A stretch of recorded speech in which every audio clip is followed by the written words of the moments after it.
جب امام حسین میدان میں جانے لگے تو جناب زینب بچوں سے کہنے لگی نہ پہلے بھائی نہیں جائے گا، پہلے بھانجے جائیں گے۔ 2 بچے شہید ہوئے۔ حضرت قاسم بن حسن امام حسن کے بیٹے تھے، وہ جب میدان میں جانے لگے تو امام حسین نے کہا نہیں بھائی تو نہیں جائے گا، تو میرے بھائی کی نشانی ہے، میں جاؤں گا۔ تو حضرت قاسم بن حسن نے ایک تعویذ کھول کے دیا کہ ابا جی میرے والد نے کہا تھا جب بڑی مشکل آ جائے تو تعویذ کھول کے دیکھنا، تو آج بڑی مشکل آئی ہے تو میں نے تعویذ کھولا ہے، تو یہ دیکھیں کیا لکھا ہے، یہ تو رکا ہے، تعویذ ہے ہی نہیں۔ جب کھول کے دیکھا تو اس پہ لکھا تھا قاسم اگر حسین پہ کوئی کڑا وقت آ جائے تو بیٹا کے آگے آگے رہنا، اگر کڑا وقت میرے بھائی پہ کبھی آ جائے نا دیکھنا اس کے آگے آگے چلنا، اسے حسن کی کمی نہ محسوس ہو، پائیاں جیا ساک نہیں کوئی جے وچ خار نہ ہوئے۔ سیدنا امام حسین پہلی دفعہ کربلا میں اس وقت روئے جب یہ رکا، آپ نے دیکھا تو فرمایا ٹھیک ہے اگر حسن کی یہ وصیت ہے تو میں نے زندگی میں اگر ان کی ہر بات مانی ہے اب بھی مانوں گا، تمہیں اجازت ہے۔ جناب قاسم بن حسن 16 سال کا جوان جب میدان میں نکلے تو ہائے ہائے پتہ نہیں کہاں سے آ گئی ہے۔ امام قاسم بن حسن جب میدان میں نکلے تو تبری سے لے کر علامہ ابو الاسناد صاحب سب کو پڑھ کے تو دیکھو، 3 دن کی پیاس ہے، شدید آزمائش ہے، دکھ ہیں، تکلیفیں ہیں، پھر بھی پہلی دفعہ جب میدان میں گئے ہیں واپس آئے ہیں 19 لوگوں کو قتل کر کے واپس آئے ہیں، 19 لوگوں کو ایک بار میں۔ حضرت ایسے ہی تماشا بنا دیا، مظلوم تھے وہ تو رو رہے تھے، ہر مقرر یہ کہہ رہا ہے کہ وہ تو بار بار کہ ابا پانی مل جائے، پانی آ جائے، ترس گئے۔ خدا کا خوف کرو، یہ دلیر لوگ تھے، ان کی باتیں آج بھی پڑھ کے دلیری پیدا ہوتی ہے، دلیری پیدا ہوتی ہے، دلیری۔ سناؤ قصہ خیبر کو، تمامی اپنے بچوں کو علی کی داستان سن کے دلوں سے ڈر نکلتا ہے، علی کی داستان سن کے دلوں سے یہ جو بچے ڈر رہے ہیں نا، وہ چمگادڑ آ گئی، کاکروچ آ گیا، یہ خوف نکل جائے گا اگر حضرت قاسم بن حسن کی بات سنیں۔ درجنوں لوگ آپ نے قتل کیے، ایک دفعہ آئے کہا چاچا یزید کا لشکر تو بڑا ہی بزدل ہے، اگر چند قطرے پانی میرے حلق سے گزرے تو میں سارے کاٹ کے لے آؤں گا آپ کے پاس، چند قطرے۔ لیکن تھوڑی دیر گزری، عمر بن سعد کہنے لگا اکیلے اکیلے جاؤ گے تو علی کا پوتا ہے، یہ سب کو مار دے گا، اکٹھے جاؤ۔ چاروں جانب سے تیر برسے، ایک تیر لگا آ کے گردن کے پیچھے، بس جناب سیدنا قاسم بن حسن گھوڑے سے نیچے گرے۔ تو جناب زینب حوصلہ کر کے آنسو سمیٹ کے کہنے لگی میں دیکھ رہی ہوں پردے کے پیچھے سے حسین میرے بھائی کا بیٹا گر گیا ہے، جا اسے اٹھا کے لا۔ حضرت امام حسین ان کو اٹھا کے لائے تو امام حسین نے سینے سے لگایا ہوا تھا تو ان کے پیر، ان کا قد لگتا تھا امام حسین سے زیادہ ہے، اٹھا کے لایا، لٹا دیا گیا۔ امام حسین کے اپنے بڑے بیٹے میدان میں نکلنے کو، علی اکبر نام ہے، جب جن لوگوں نے حضور کو نہیں دیکھا تھا وہ جب کہتے نا ہم نے نبی پاک کا دیدار نہیں کیا تو بتاؤ کس طرح کے تھے، تو بتایا جاتا تھا کہ جناب علی اکبر کا دیدار کرو، ہم شبیہ مصطفیٰ۔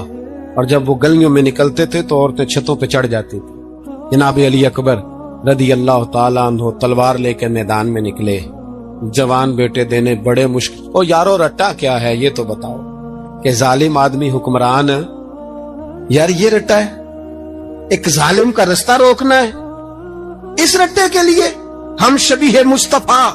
جناب سیدنا امام علی اکبر میدان میں نکلے، بڑے لوگ مارے، بڑے، پھر ایک تیر ان کے بھی گلے میں لگا، اور جب وہ گرے نا زمین پہ تو حضرت امام حسین دوڑ کے آئے، دوڑ کے، اور جب تشریف لائے تو ان کے گلے سے تیر کھینچا تو ایک جملہ لکھا ہے صاحب تبری نے، اس نے حد کر دی، کہنے لگے تیر کھینچا تو امام حسین کی آنکھوں میں آنسو آئے، کہنے لگے کاش جناب ابراہیم آج میرے سامنے ہوتے تو میں انہیں کہتا کہ آپ نے تو بیٹا ذبح کرتے وقت آنکھوں پہ پٹی باندھی تھی، دیکھو میں کھلی آنکھوں سے بچے ذبح کر رہا ہوں، کھلی آنکھوں، کاش جناب ابراہیم خلیل ہوتے تو انہیں کہتا۔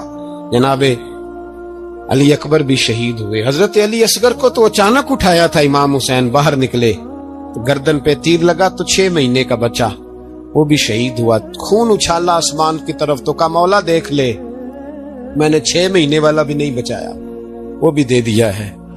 پھر حضرت عباس کو بیٹیوں نے کہا کہ اب نہ کچھ کہتے ہیں پہلے شہید ہوئے، کچھ نے لکھا بعد میں۔ اب ہم سے پانی کے بغیر نہیں رہا جاتا، تو جناب عباس پانی کا مشکیزہ لے کے نکلے، باہر نکلے، ایک ہاتھ کٹا، دوسرے پہ مشکیزہ، وہ بھی کٹا۔ دیکھ لو میں پس منظر پہ ہوں ابھی تک، میں بتا رہا ہوں کہ جہاد کس کے خلاف تھا؟ ظالم حکمران کے خلاف، ظالم کافر کے خلاف نہیں، مشرک کے خلاف نہیں۔ حضرت امام حسین رضی اللہ تعالیٰ عنہ نے ہر جگہ ایک ہی بات کی کہ یزید شرابی ہے تو بچے کٹوا دوں گا، شرابی کو ووٹ۔ یہ ایک نہیں، ہر کتاب میں یہ لکھا، ہر کتاب میں، اور ہر مسلک کی کتاب۔ یزید چونکہ مجرے دیکھتا ہے، رنڈیوں کا ناچ دیکھتا ہے، بچے کٹوا دوں گا، اس کے ہاتھ میں ہاتھ۔ امام حسین نے فرمایا چونکہ اللہ کی حدوں کو توڑتا ہے، حقوق اللہ پامال کرتا ہے، حدود اللہ، بچے کٹوا دوں گا لیکن اس کے ہاتھ میں ہاتھ۔ سارا دن خود مجرا دیکھنا اور 10 محرم کو 2 دیگیں پکا کے حسینی بن جانا، سارا سال خود گند مند کرنا، شرابیوں کے ساتھ رہنا، اور 10 محرم کو 2 آنسو بہا کے یاد رکھنا۔ میں ہمیشہ کہتا ہوں، پھر کہہ رہا ہوں، اس کے موبائل میں گندے گانے ہیں، گند دیکھتا ہے، شرابی کبابی کا سپورٹر ہے، ووٹر ہے، یا مجرے دیکھتا ہے، آتا جاتا ہے، وہ یاد رکھے قیامت میں امام حسین کا ہاتھ ہوگا، اس کا گریبان ہوگا۔ ہم سے نہ رقم ہوں گے قصیدے یزید کے، ہم لوگ تو حسین کے سیرت نگار۔ حضرت عباس بازو کٹا، پھر پانی تو بھر لیا تھا، لا نہ سکے، پھر گردن کٹی تو شہید ہوئے۔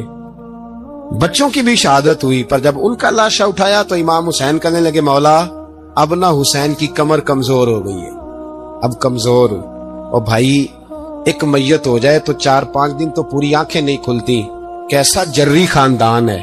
تھوڑی دیر گزری تو امام علی مقام نے پٹکا باندھا، سر پہ دستار باندھی، مولا علی کی تلوار پکڑی، نبی پاک کا امامہ باندھا، اور گھوڑے پہ سوار ہوئے تو کہنے لگے زینب گھر تیرے حوالے اور میں اللہ کے حوالے، گھر تیرے حوالے اور میں۔ اور پھر امام حسین نکلے، امام علی مقام نکلے۔ راوی کہتے ہیں کہ یہ جلوہ پہلے بھی بڑے سونے تھے، پر آج جو رنگ دیکھا وہ کبھی نہیں دیکھا۔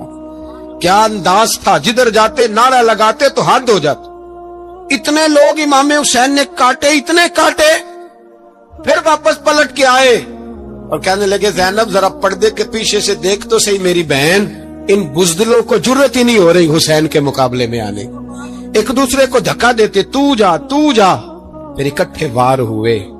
یہ کون ہے کٹا ہوا، لباس ہے پھٹا ہوا، یہ دل یقین حسین ہے، نبی کا نور عین ہے۔ پھر چاروں جانب سے تیر برسے تو امام علی مقام چونکہ نماز کا وقت ہو گیا تھا، اترے گھوڑے سے، خون بہ رہا تھا، گرم ترین ریت سے تیمم کیا، سر سجدے میں رکھا، اور جب شمر آپ کی گردن کاٹنے لگا تو کہنے لگے ٹھہر جا ذرا رب سے ایک بات کر لینے دے۔ اور پھر بولے امام حسین، کہنے لگے مالک تو اب بتا کہ حسین سے راضی ہے کہ ناراض ہے، تو بتا۔ تو پھر ایک آواز آئی، یا ایتھا النفس مطمئنہ ارجعی الی ربک راضیۃ مرضیہ، فرمایا نفس مطمئنہ واپس آ جا، تو اللہ سے راضی ہے، اللہ تجھ سے راضی۔ امام حسین وہاں شہید ہو گئے۔ اب یہ قافلہ امام حسین کا سر کاٹ، ذرا دیکھنا غور کرنا، سر کاٹ کے نیزے پہ رکھا ہے، جسم کربلا میں پڑا ہے، عورتوں کو گھوڑوں پہ بٹھا کے لے جایا گیا یزید کے دربار میں۔ یزید پہلے عبید اللہ ابن زیاد نے بدتمیزی کی، پھر یزید نے کی۔ سعودی عرب کا ایک مولوی بول رہا تھا، سعودی عرب کا، ان سے بھی بڑا عشق ہے، جس نے تقریر سننی ہو میرے پاس ہے۔ ہمیں لوگ مشورے دیتے ہیں کہ جو یزید کو اچھا کہے اور حسین کو باغی کہے اس کو ہم امام مان لیں، اس بے شرم بے حیا کو جو نبی پاک کے گھرانے کے بارے میں بکے اسے امام۔ سعودی عرب میں مسجد نبی میں درس دینے والا جس نے تقریر سننی ہو میرے پاس ہے، وہ کہتا ہے یزید تو بڑا اچھا آدمی تھا، اس نے تو بڑی خدمت کی، تو میں نے اسے کہا رشتہ داری کر لیا یزید کے ساتھ، قریب ہو جا۔ شرم نہیں آتی؟ آج بھی نبی پاک کا دل دکھاتے ہو، حیا نہیں آتی، خیال نہیں آتا؟ اور لوگ گھر میں بیٹھ کے باتیں کرتے ہیں، کہتے ہیں جی جو بیت اللہ میں ہو وہ بھی برا ہو سکتا ہے۔ بیت اللہ میں تو 360 بت بھی تھے، وہ اچھے تھے۔ مدینے میں تو 360 منافق بھی رہے، پوری سورہ منافقون نازل ہوئی، وہ اچھے تھے۔ عجیب تماشا بنا دیا لوگوں نے مذہب کا۔ کہتا ہے یزید نے تو بڑی خدمت، تو عبید اللہ ابن زیاد نے قتل کیا۔ بے شرمو، اگر عبید اللہ ابن زیاد نے بھی قتل کیا تھا تو حکومت کس کی تھی؟ تو پھر یزید نے عبیداللہ ابن زیاد کو سزا کیوں نہیں دی، بلکہ ایک جگہ 2 گورنریاں دی اس کو، یہ حال کیا؟ بلکہ سنو کہ یزید چھڑیاں مار رہا تھا، چھڑیاں امام حسین کے لبوں پہ. تو نعمان بن بشیر صحابی تھے، بول پڑے، کہنے لگے یزید بدبخت، ہاتھ پیچھے اٹھا، مجھے اللہ کی عزت کی قسم میں نے سینکڑوں بار نبی پاک کو ان ہونٹوں کو چومتے دیکھا ہے. حضرت جناب زینب عورتوں کے مجمع میں پیچھے ہو کے بیٹھی ہیں. یزید کے پاس جب پہنچا لشکر تو یزید کہنے لگا دیکھو اللہ نے مجھے عزت دی اور میرے مخالفوں کا کیا حال ہوا. تو بی بی زینب بول پڑی، اتنے صدمے سہے پر آواز توانا ہے، جاندار ہے، جاندار. ہمارا کسی بندے سے جائیداد کا رٹا نہیں، ہم تو چاہتے ہیں امت اکٹھی ہو جائے، لیکن جو بندہ نبی پاک کی ماں کو دوزخی کہے، حضور کے باپ کو جہنمی کہے، یزید کو امیر المومنین کہے، اس کے ساتھ اتفاق رائے کر لیا جائے، یہ مذہب ہماری سمجھ میں نہیں آتا، بالکل نہیں آتا، قطعاً نہیں ہماری سمجھ میں آتا. کیسے اتحاد کر لیا جائے؟ یہاں تو میرے بھائی جو ہمارے ابا کا مخالف ہو اس سے اتحاد نہیں ہوتا، اور جو نبی پاک کے والد کو دوزخی کہے اس سے اتحاد ہو جائے. کہتے ہیں جی وہ جی اتنی فرقہ واریت ہو گئی، ہم کس مسجد میں جائیں؟ 60 پارٹیاں پاکستان میں رجسٹرڈ ہیں جو الیکشن لڑتی ہیں. کبھی کسی بندے کو ٹینشن نہیں ہوئی کہ کس کے پاس جائیں کس کے پاس نہ جائیں، کبھی نہیں کو بولا کہ اب وہ بھی کھڑا ہو گیا وہ بھی، کوئی ٹینشن نہیں. مذہب کی باری ٹینشن ہو جاتی ہے کہ اتنا بڑا مذہب ہوتا ہے، بھائی غلط بندے بھی آ ہی جاتے ہیں بیچ میں، تھوڑا پہچان کے چلنا پڑتا ہے صحیح کون ہے اور غلط. اور یہی تو ہمیں امام حسین نے بتایا ہے کہ مذہب کے اندر ہی تم نے شناخت کرنی ہے کہ بندہ ٹھیک کون ہے اور بندہ غلط. یہی تو کربلا ہے، یہی تو امام حسین نے بتایا، کفر اسلام نہیں، حق اور باطل. تو سمجھیے گا حضرت سیدہ زینب نے جب سنا نا کہ یہ کہہ رہا ہے کہ مجھے اللہ نے عزت دی، تو جناب زینب بولی، نعمان بن بشیر کہتے ہیں بی بی بولی، اتنے صدمے ہیں اور جناب زینب بولی اللہ اکبر، اس انداز میں بولی کہ پہلے قرآن مجید کی آیت پڑھی، کہنے لگی وَتُعِزُّ مَن تَشَاءُ وَتُذِلُّ مَن تَشَاءُ بِيَدِكَ الْخَيْرُ إِنَّكَ عَلَىٰ كُلِّ شَيْءٍ قَدِيرٌ. اور پھر کہنے لگی یزید تو بکتا ہے، کہتا ہے کہ تو عزت والا ہو گیا، یہ تیری حکومت ہے، 4 دن گزرنے دے، تجھ پہ کوئی لعنت بھی نہیں برسائے گا، اور میرے بھائی کا قیامت تک ممبروں میں اور خطبوں میں ذکر ہوا کرے گا، وقت گزرنے دے. جب جناب بی بی زینب بول رہی تھی تو حضور کے ایک نابینا صحابی پاس بیٹھے تھے، جناب نعمان بن بشیر کا ہاتھ ہلایا، ہلا کے کہنے لگے کیا علی آ گئے؟ تو علی کی آواز لگتی ہے، جبریل امی بول رہے ہوں جیسے، حکمت کے گوہر رول رہے ہوں جیسے، دربار دمشق میں بی بی زینب کا خطاب، منبر پہ علی بول رہے ہوں جیسے. میرے بھائی بس کربلا والا قافلہ تو مدینے پہنچ گیا، 3 سال یزید نے حکومت کی، شرابیں عام ہو گئی، مکے پہ حملہ ہوا، خانہ کعبہ کا غلاف جلا، مدینے پہ اس نے حملہ کیا، 3 دن مسجد نبوی میں اس نے گھوڑے باندھے، مسجد نبوی میں صحابہ کو نکال کے اپنا اس نے امام مقرر کیا، لیکن پھر امت نے اسے قبول نہ کیا، پھر وہ رسوا ہوا اور آج تک وہ رسوا ہے. لیکن امام حسین کا نام کل بھی زندہ تھا اور آج بھی. درس یہ ہے، پیغام یہ ہے، پیغام یہ ہے، یاد رکھو موت تیزی سے آ رہی ہے، ہمارے ساتھ والے دائیں بائیں والے سب چلے گئے، اسی طرح نمبر لگے گا، ایک دن اعلان ہوگا. ضمیر کے قیدی بن کے زندگی نہ گزارو، بالکل نہ گزارو، یہ تھوڑی سی زندگی ہے، دنیا سجن المومن. حق بات کرو، حق پہ ڈٹنا سیکھو، دین سمجھو، خبردار رسول پاک صلی اللہ علیہ وسلم کے دین میں ظالم، جابر، فاسق، فاجر کی کوئی گنجائش قطع نہیں ہے. اپنے آپ کو سمیٹو، اپنے آپ کو سنبھالو، دین میں اپنا کردار ادا کرنے کی کوشش کرو. دین طلب کرتا ہے ہم سے کہ ہم نے دین کو کیا دیا ہے. امام حسین نے سارا گھرانہ دین کے لیے دے دیا. ہمارا جو بچہ کسی کام کا نہیں رہتا اسے مدرسے داخل کراتے. ہم نے دین اتنا کمزور کر دیا ہے کہ عالم اگر شور نہ کریں، عالم اگر شور نہ کریں، زور نہ کریں، گھٹن والا ماحول ہو گیا. مذہب کی پوزیشن کمزور کر دی. اب جہاں تک اس بات کا تعلق ہے جی فرقے ہو گئے، تو میرے بھائی یہ کوئی اتنی خطرناک بات ہے، یہ کوئی اتنا مشکل معاملہ نہیں ہے. یہ تو امام حسین نے بتا دیا تھا کہ یزید کے طور پر ایک غلط فرقہ کھڑا ہو گیا ہے، لہذا اس کا مقابلہ کرنا ہے. اس میں کوئی بری بات ہے، لیکن ایک سبق ہے بزرگوں کا کہ اگر سچی بات بھی نہیں کرنی تو پھر اس منبر کا حق ادا نہیں ہوتا. جو سچ بولے وہ حسینی ہے، جو ظالم کے سامنے کھڑا ہو جائے وہ حسینی ہے جو مصلحت کوش ہو, جو کہے ٹائم نہیں, گراؤنڈ ریالٹی نہیں, حالات نہیں, طبیعت نہیں, موقع نہیں, تو ابھی امام حسین کے پیغام کو نہیں سمجھا. میں بہت سارے بزرگوں کا نام اس لیے نہیں لیتا کہ لوگ ایسے نہ کہیں کہ کسی کا نام کیش کرایا جا رہا ہے, لیکن میں نے سارے مناقب پڑھے ہیں.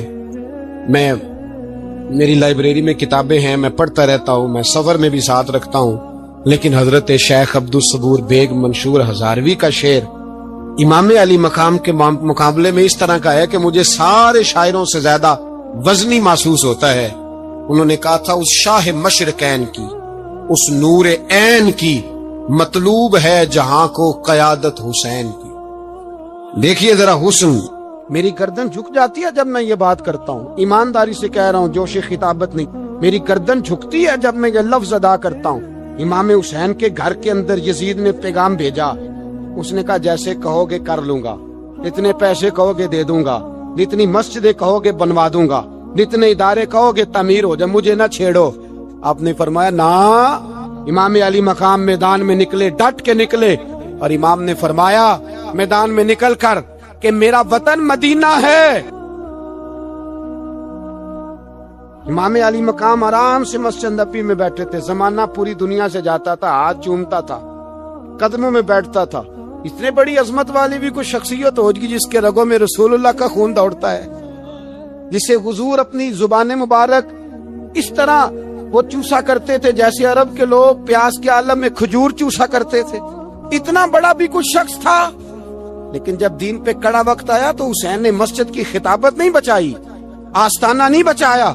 امام علی مقام نے کہا کوفہ لٹتا ہے تو لٹتا رہے, دمشق میں فساد ہوتا ہے تو ہوتا رہے, وہ ملک شام کی بچیاں رو رہی ہیں تو روتی رہیں کہ ہم پہ یزید قابض ہو گیا, میری مسجد آباد ہے, کافی ہے. نا, امام حسین نکلے اور نکل کے کہنے لگے جنت البقیع والی جگہ پہ کھڑے ہو کے یا رسول اللہ میں جا رہا ہوں اور آپ کے لیے جا رہا ہوں, اس لیے کہ مجھے اس شام کو بچانا ہے جس شام میں رسول اللہ کا کلمہ پڑھنے والے لوگ بستے ہیں. مجھے کوفہ, دمشق, مصر کے لوگوں کو بچانا ہے. نانا تیرے کرم کے خزینے کی خیر ہو, میں جا رہا ہوں تیرے مدینے کی خیر ہو. نکل کھڑے ہوئے امام علی مقام, میدان میں نکلے. کس کے خلاف بولے؟ کون تھا یزید؟ مسلمان تھا. اس وقت تک تو سب نے مسلمان لکھا ہے. جس نے کافر کہا شہادت امام حسین کے بعد کہا.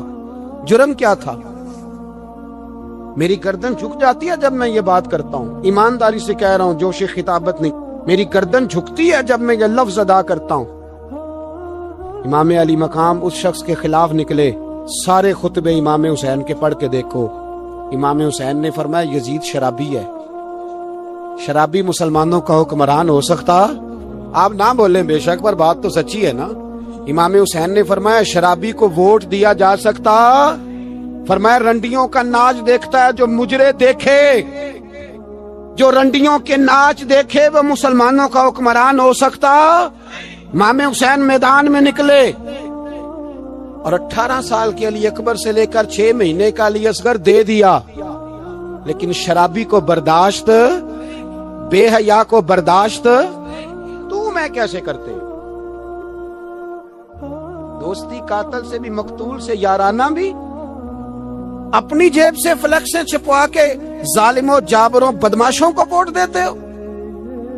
امام حسین کو تیری دیگ کی ضرورت ہے جو تو 10 محرم پہ پکاتا ہے, چاولوں کی ضرورت ہے جو تو نے 9 محرم کو پکائے. ان کو اس بریانی کی عادت تھی جو تو نے پکائی ہے. میرے گھر میں فلاں MNA MPA صاحب آ گئے تھے. امام حسین کے گھر کے اندر یزید نے پیغام بھیجا. اس نے کہا جیسے کہو گے کر لوں گا, جتنے پیسے کہو گے دے دوں گا, جتنی مسجدیں کہو گے بنوا دوں گا, جتنے ادارے کہو گے تعمیر ہو جائے, مجھے نہ چھیڑو.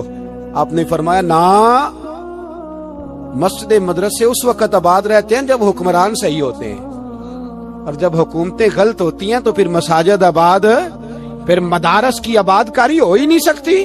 میں دین میں نیا رکھنا کھول دوں؟ امام علی مقام کھڑے ہوئے, پر میں کیا کروں؟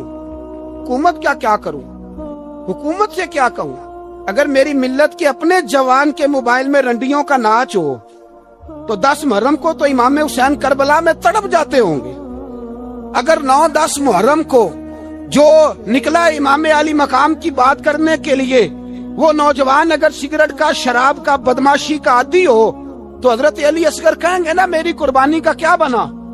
وہ تو نکلے تھے عریانی اور فحاشی کے خلاف، اور اگر ملت کا جوان روز چوک میں کھڑے ہو کے لڑکیوں کو تاڑتا ہو تو حضرت علی اکبر تو اپنی قبر میں روتے ہوں گے کہ یہ اس قوم کے لیے جان دے دی جو آج یزیدی طریقوں پہ عمل کر رہی ہے، جو ساری رات گند دیکھ کے سوتی ہے، جو ساری رات بے حیائی، فحاشی اور عریانی میں لگی رہتی ہے، ان لوگوں کے لیے جان دے دی۔ اتنا ظلم ان شہیدوں کے ساتھ، اور 10 محرم کو دیگ پکا کے کہتا ہے میں امام حسین کا ماننے والا ہوں، میں امام علی مقام سے پیار کرنے والا ہوں۔ نہ بھائی، نہ دو رنگی چھوڑ کے یک رنگ ہو جا، سراسر موم ہو جا یا سنگ ہو جا، امت مسلمہ کو بیدار ہونا پڑے گا۔ امام علی مقام میدان میں نکلے، ڈٹ کے نکلے، اور امام نے فرمایا میدان میں نکل کر کہ میرا وطن مدینہ ہے، میرا وطن مدینہ ہے، پر مدینہ بعد میں، رسول اللہ کا دین پہلے۔ تو پاکستان کی بات کرتا ہے؟ امام علی مقام نے فرمایا مدینے کی شہریت بعد میں، رسول اللہ کا دین پہلے، اور تیرے تو بچے عام سے ہیں۔ امام حسین نے فرمایا میری گود میں جو بچے ہیں وہ رسول اللہ کے نواسے ہیں، پر بچے بعد میں، نبی پاک کا دین پہلے۔ آپ نے فرمایا تیری بیٹی بیگائے ملک کے پر کرے دے پا کروڑوں کلاشن کو پہ وہ چلے دے پا یو سڑیم کیس رجسٹر نش، دا ملک دے، دا وطن دے، ما یو ڈس کرے ترننا میں کیس نخلاسی گی، ممبر ل2 کروڑ ڈزے اوشوی چاپی کیس رجسٹر نک، اس دیش لبا عمر دکم زین پیدا کما، دے ملک لبا عمر دکم زین پیدا کے، چیو خزا ورطرالا ماشو میں پغی کی دے وے عمر دا قرآن یواز است مونگ دا پارا دے کتا دا پارا ہم دے ورطوے بی بی قرآن اگا قانون دے چی پدی کی دا امیر و دا غریب فرق نشتا، دا امیر و دا غریب فرق نشتا، نن امیر چی پا پاکستان کے آج سکئی آزاد دے، غریب کا ٹتو کو آگے دا پارا ارد سے دی دیا۔ خو الحمدللہ پدے غریبانو دے خدای نور امرا ٹٹنگ کی، نور لوئی چینجے پدے غریبوں کے، دا غریب خدای پی جندگی چی دا خزی سوٹی تک، دا مین دے پردی لوخی وینسی، دا مین دے چی دے پردائی جامی وینسی، او دا ڈنگے روڑے دے ڈمگے دے ڈمگی زان نت سے جوڑ کری، دا خدای پی جندل قوم۔ ارے کہ خدای ظالم دے؟ اوئی خدای ظالم دے؟ خدای تا پتا وکنا چی تالمی گیا کہ وزر درکم تو خود خلق استرگی خوڑی، تاسو خدای پی جندل قوم، دا غریبان، دا شنو چای غلا، دا کباب او دا روٹای غلا، دا خدای پی جندلی۔ دلتا یو دے دا خرگون دی سپیگمی دی، پرون میلادن سپیگمی خڑے وے، ناسی میں ورطا سارو خوزور، دا خرس سپیگمی، دا خدای پی جندلی۔ خدای پا یا رواور یا بمڑیم یا بجوندے، چھ تاسو دا اہل دنیا سجدے کون او داغی پوجا پاٹ پریخ ہے نہیں، او تاسو خاورس پا دوربین کی ولی دا نو کمڑم پا قبر میرا شئی متیازی ہو خاورس بنگو، دغا تالی سٹ بیئی، دغا چولی چک بیئی، دغا پرازی جارو کخ بیئی، تاسو با خدای پا خپلو پو نو درائی او نبا تاسو لخدای خاورس، دا خدای پی جندل قوم۔ دا اللہ نلوی مہربان پا دنیا کے بل چوکشتا، نو دا پا منگے ولی مہربانی ندا کری، زکا چی منگ کے زی نشتا، منگ کے زی نشتا۔ خدای تاو گو رئی، خدای تاو گو رئی، خپل زانو پی جنئی، خپل حیثیتو پی جنئی، خدایو پی جنئی، د خدای رسول پیژنې حکومت توایم د خدای غلوې ورځ خاطرو کده د ملک تقدیر سره لوبه مکوا د دې ملک تقدیر سره لوبه مکوا دا ملک به تباہ شي دا به غرق شي آسمانی آفت به پراشي لوټه به اعلان دی بعد خدای داسې کړی نه دی نوح علیہ السلام پیغمبر پکې موجود او طوفان پراغه لوټ اعلان دی باندې پاتې نشو آسمان د پاس نه وبرا ورولې اوس مکه د لاندې نه یو یو ساس کې بد کوهی تور غرم را پریوتو آسمانی آفت به پراغه د ملک تقدیر سره لوبه مکه اهلیت ځان کې وګورئ قوم د قوم ځان کې اهلیت پیدا د ملک مشرایلا د سړي د انتخاب ماده ځان کې پیدا کړي چې دا سړی زه د ملک مشر کوم د کې اهلیت هم شتاو کنه سبب د دې ملک ترجمانی کولای شي او کنه تاسو وګورئ نن څومره ورځې وشوي چې هغه عظیمې دوپړه بي بي سي باندې کړې دي او د پاکستان نه بغیر بل خبره نشته په عالم کې په شرمونو او شرمولو دا ملک په دنیا کې تاسو څه خبر یې تاسو خو د میان ورونه تلاو کې چې کوم ځای ګرځي دغه ځای وینئ بارم نظر نه لري نن ستا ملک په دنیا کې شرمېدلی ملک